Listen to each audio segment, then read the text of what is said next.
La casa aún olía levemente a lirios y rosas, aunque la mayoría de las flores ya comenzaban a marchitarse y a dorarse en los bordes. Me senté en mi sillón, con una taza de té a medio tomar, enfriándose en la mesa junto a mí, mirando el charco de luz solar que se formaba en el centro de la alfombra. El silencio era más pesado que nunca.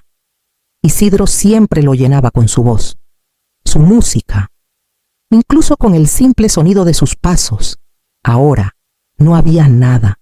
Escuché el crujir de las llantas sobre la grava antes de que tocaran a la puerta. Emiliano no esperó a que respondiera. Entró como siempre lo hacía. Su saco ya no estaba. Las mangas de la camisa arremangadas, la corbata floja, como si viniera de hacer algún mandado. No dijo nada sobre las flores ni sobre los platillos de cazuela apilados en la encimera. «Mamá», dijo, sentándose en el sofá. «Tenemos que hablar de la casa». Parpadeé. «La casa es demasiado grande para ti ahora. Difícil de mantener. Cara para calentar. Podrías mudarte a un lugar más pequeño, más fácil. Podemos ayudarte a encontrar algo, tal vez más cerca de nosotros». Su voz era suave, casi preocupada, pero había algo detrás, algo calculado. Se inclinó hacia adelante. «Si vendieras este lugar, el dinero podría, bueno, ayudarte y ayudarnos a todos. Un nuevo comienzo». La chamarra de Isidro aún colgaba en el perchero junto a la puerta. Sus zapatos estaban alineados perfectamente debajo. Nada suyo había sido tocado. Junté las manos en mi regazo y asentí lentamente, más para darme tiempo que para estar de acuerdo. «Lo pensaré», dije. Emiliano pareció satisfecho con eso. Me dio una palmada en la rodilla. Se levantó y se fue sin mirar atrás. Ni a las flores, ni al perchero, ni a mí. Me quedé en el sillón mucho después de que el sonido de su carro se desvaneciera. El frío en la habitación ya no venía solo del aire que se colaba por la ventana. 3 días después, vi el carro de Emiliano estacionarse de nuevo en la entrada. Pero esta vez venía con Rosario. Ella salió luciendo una bufanda colorida. Su sonrisa, tan pulida como el brillo de sus botas, en cuanto cruzaron la puerta, me tomó las manos como si hubiera estado deseando verme. «Estábamos pensando en ti», dijo. Su voz cálida pero rápida. «No deberías estar sola en una casa tan grande como esta. Es demasiado silenciosa». Emiliano se quedó un paso atrás, dejándola llevar la batuta. «Podrías venir a quedarte con nosotros un tiempo», continuó Rosario. «Sería bonito. A Paloma le encantaría. Y yo me aseguraría de que comas bien. La suite del sótano es muy acogedora. Solo hasta que estés lista para tomar una decisión más grande». Sabía de qué suite hablaba Techos Bajos.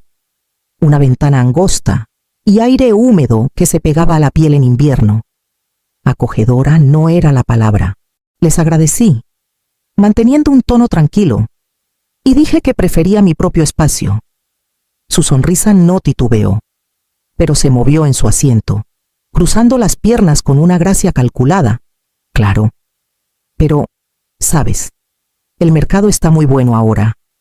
Vender podría asegurarte de por vida. Y piensa cuánto ayudaría eso a toda la familia. Podríamos invertir. Tal vez incluso comprar un lugar más grande nosotros». Emiliano finalmente habló, asintiendo. «Solo queremos lo mejor para ti, mamá». Capté el rápido intercambio de miradas entre ellos. No era la mirada de 2 personas ideando algo. Era la mirada de 2 personas confirmando que el guión iba según lo planeado. Tomé un sorbo de mi té, dejando que la pausa se alargara hasta casi incomodar. Y luego dije que lo pensaría. La sonrisa de Rosario volvió, pero noté sus uñas tamborileando ligeramente contra el brazo del sillón. Un pequeño ritmo impaciente. Cuando se fueron, me quedé en la ventana viéndolos caminar hacia el carro, sus cabezas inclinadas en una conversación callada, del tipo que nunca me incluía. La tarde siguiente, entré al estudio de Isidro por primera vez desde el funeral. Su aroma aún flotaba débilmente cera de cedro y el polvo de los libros viejos. El escritorio estaba en una esquina. Su superficie ordenada salvo por unos sobres apilados y una pluma estilográfica que había usado antes de ingresar al hospital. Empecé a abrir los cajones, revisando documentos de impuestos, recortes de artículos y cartas en el cajón inferior derecho. Mi mano encontró resistencia. No se abría más de 1 centímetro. Me agaché y vi un pequeño ojo de cerradura. Isidro siempre fue hombre de llaves, en la parte trasera de su silla de cuero. Escondida bajo un pliegue del cojín, encontré una.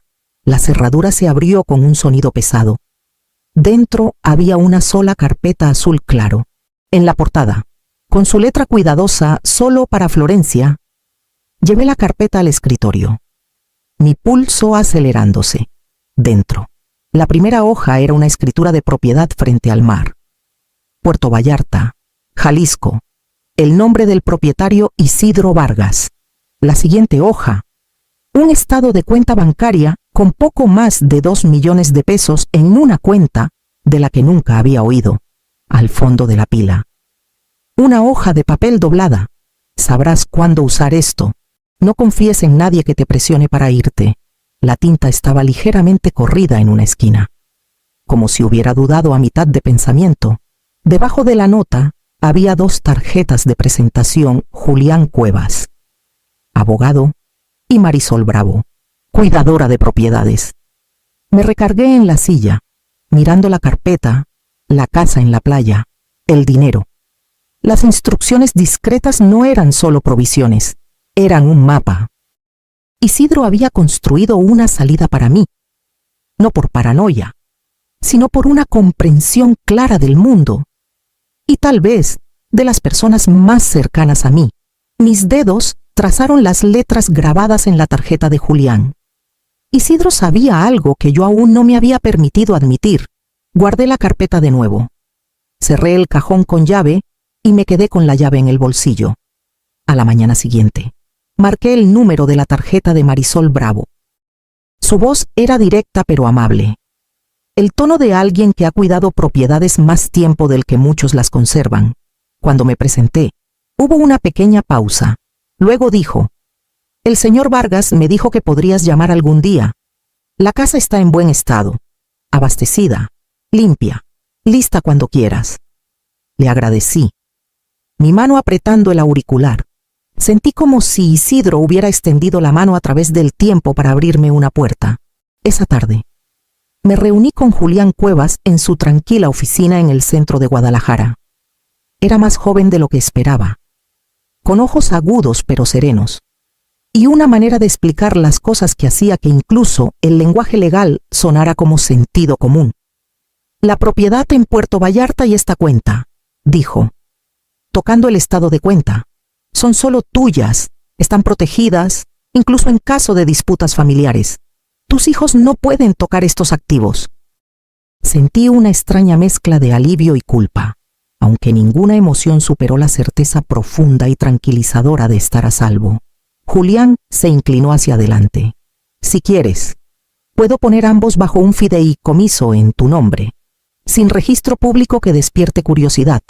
Silencioso y seguro. Acepté. La pluma se sentía sólida en mi mano mientras firmaba. Esa noche, abrí un cuaderno nuevo y tracé 3 columnas en la primera página. En la parte superior escribí lo que saben, lo que no saben, lo que quiero que piensen. Bajo lo que saben, enlisté la casa familiar, mi pensión y los detalles obvios de mi vida. Bajo lo que no saben, escribí casa en Puerto Vallarta, 2 millones de pesos, Marisol, Julián. La tercera columna quedó casi en blanco. Sabía que esa requeriría más pensamiento. No planeaba defenderme de lo que Emiliano y Rosario tuvieran en mente. Escogería el terreno. Fijaría las reglas y haría mi jugada antes de que siquiera supieran que el juego había comenzado. Era un sábado por la mañana cuando vi la camioneta de Emiliano detenerse en la entrada, con Rosario saliendo en tacones demasiado altos para nuestro camino de grava. Una tercera persona salió del asiento trasero, una mujer con un blazer entallado, cargando una carpeta de cuero. No necesitaba presentación para saber que era una agente inmobiliaria. Entraron sin esperar invitación. La agente recorrió la casa como si ya fuera suya. Murmurando metros cuadrados en voz baja, Rosario la seguía, señalando ventanas y marcos, como si ella misma estuviera presentando el lugar. Emiliano se quedó conmigo en la sala, su sonrisa tensa. Mamá, ya encontramos un comprador. Oferta en efectivo. Es un gran trato. Y cerramos rápido. Dejé que las palabras se asentaran como polvo en muebles viejos. Ya asintió, con un leve dejo de impaciencia en su voz. Es lo mejor. Menos complicaciones para ti.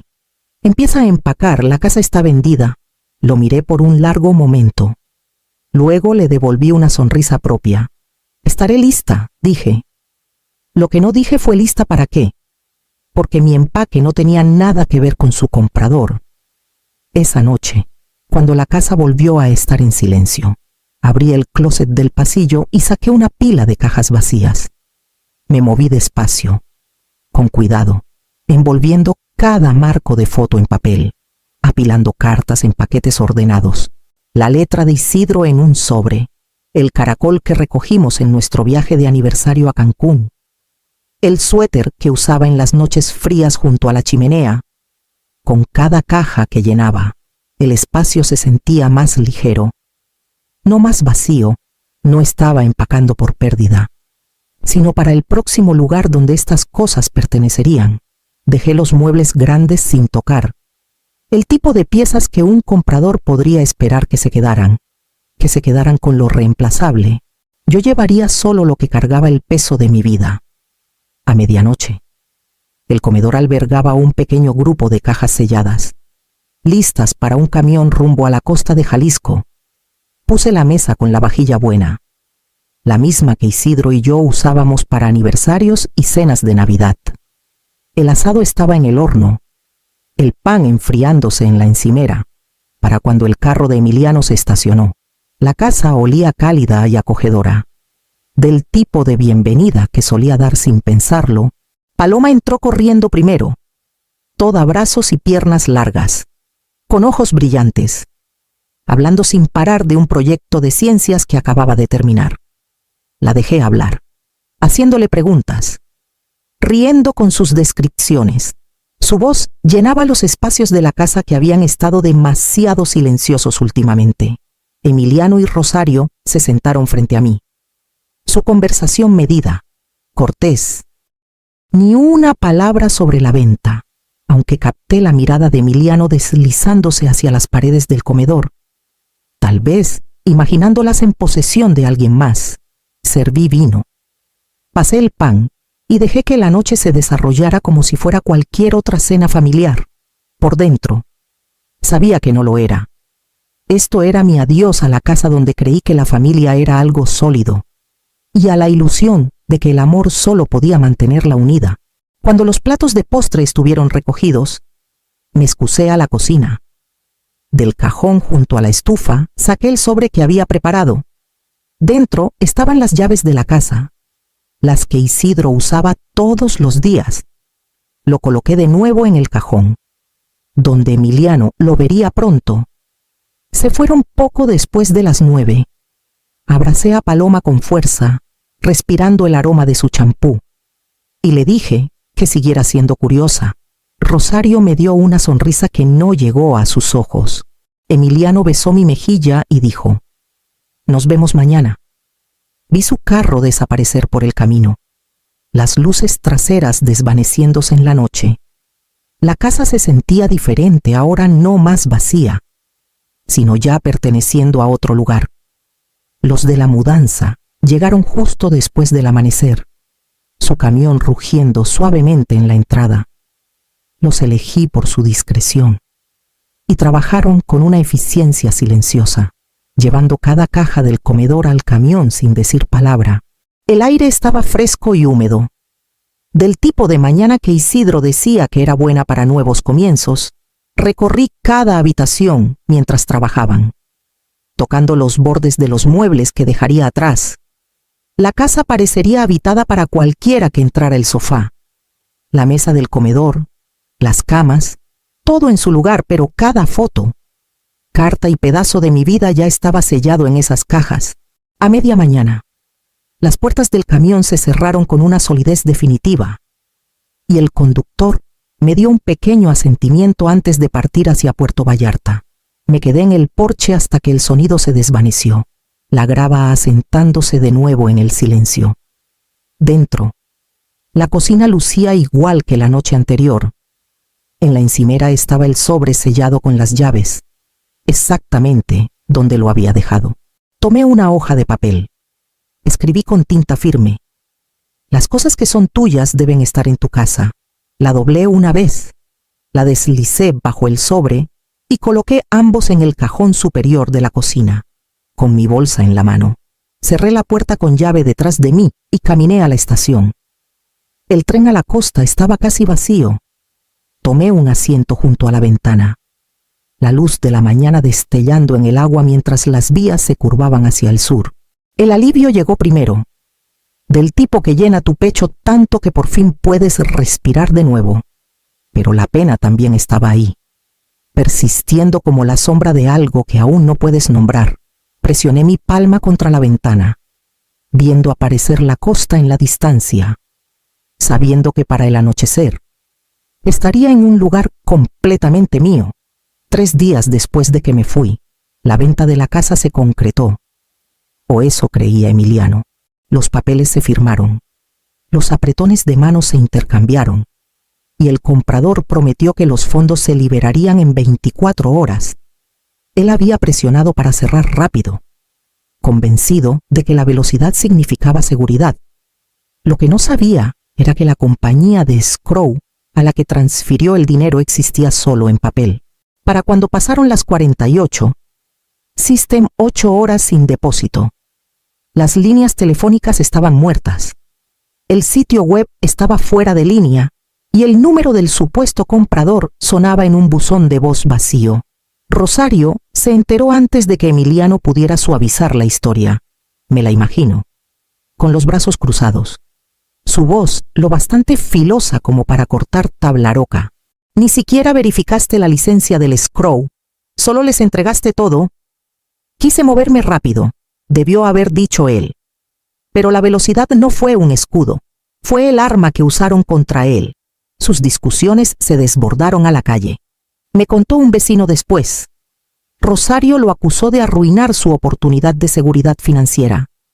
Y Emiliano le respondió sobre su constante presión para actuar ya, las grietas en su matrimonio, que siempre habían estado ahí. De repente eran lo bastante anchas para que cualquiera las viera.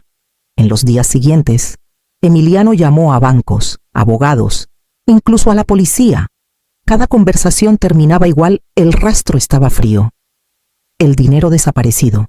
Su voz se volvía más opaca con cada relato, como si repetir la historia pudiera hacer que doliera menos. No me llamó, no de inmediato. Imagino que pensó que aún podía arreglarlo, salvar su orgullo junto con la pérdida.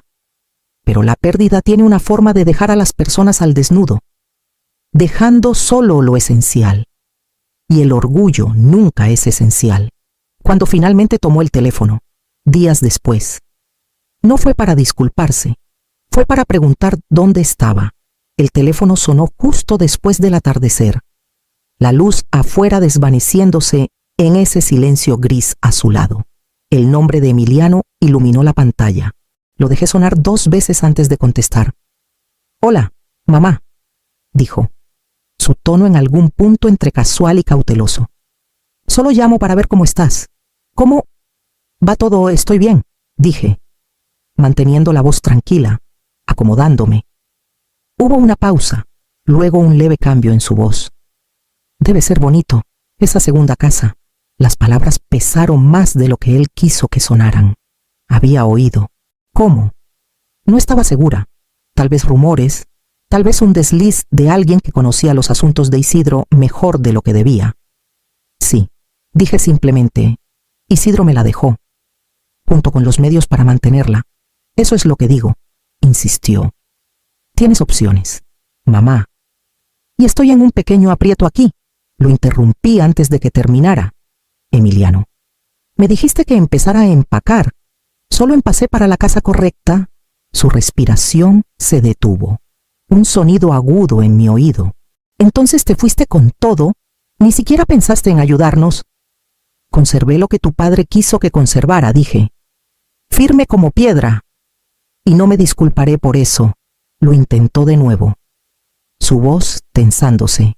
No es como si pudieras gastarlo todo tú sola. Puedo gastarlo como mejor me parezca, respondí. Y ahora mismo.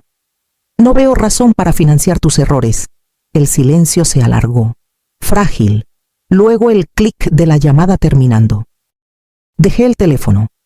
La habitación volviendo a su quietud, sabiendo que ese capítulo con él acababa de cerrarse de una manera que ninguno de los dos podría deshacer. La luz de Puerto Vallarta se colaba por las amplias ventanas, suave y dorada, mientras abría la última caja, dentro, envuelta cuidadosamente en capas de papel de China. Estaba una sola foto enmarcada: Isidro y yo, frente a nuestra primera casa en San Miguel de Allende. Parecíamos increíblemente jóvenes. El césped detrás de nosotros, aún parchado por la mudanza, la puse en la repisa. No como un recuerdo del pasado, sino como un marcador de cada paso que me había traído aquí. Afuera, el océano murmuraba contra la orilla. Me puse una chamarra y caminé por el sendero angosto hacia la playa, mis botas crujiendo sobre la arena húmeda. El aire salado llenó mis pulmones, limpio y vigorizante, por primera vez en años. No sentí la mirada de nadie sobre mí, ni demandas tácitas jalando mis días. El horizonte era mío, y el espacio entre aquí y allá me pertenecía solo a mí. De regreso en la casa, me senté en el viejo escritorio de pino en el solario y abrí mi chequera de los 2 millones de pesos que Isidro había dejado. Destiné una parte al albergue de mujeres local. Estaban batallando con fondos y sabía exactamente hasta dónde llegaría esto: camas reemplazadas, apoyo legal financiado, luces encendidas durante el invierno. Isidro lo habría aprobado. Siempre creyó que la seguridad era algo que se daba tanto como se guardaba. Esa tarde, mi teléfono vibró. Un mensaje de Paloma Abue. ¿Puedo visitarte? Sonreí antes de terminar de leer. Mi respuesta fue instantánea. Siempre. Sabía que algunas puertas estaban cerradas para siempre. La de Emiliano. Tal vez permanentemente, pero otras las mantendría abiertas sin dudar para las personas correctas. Las que venían sin tomar. Me quedé junto a la ventana, viendo la marea acercarse, las olas doblándose sobre sí mismas en un ritmo más antiguo que cualquiera de nosotros. Esta era mi casa ahora, mis reglas, y yo decidiría quién era bienvenido.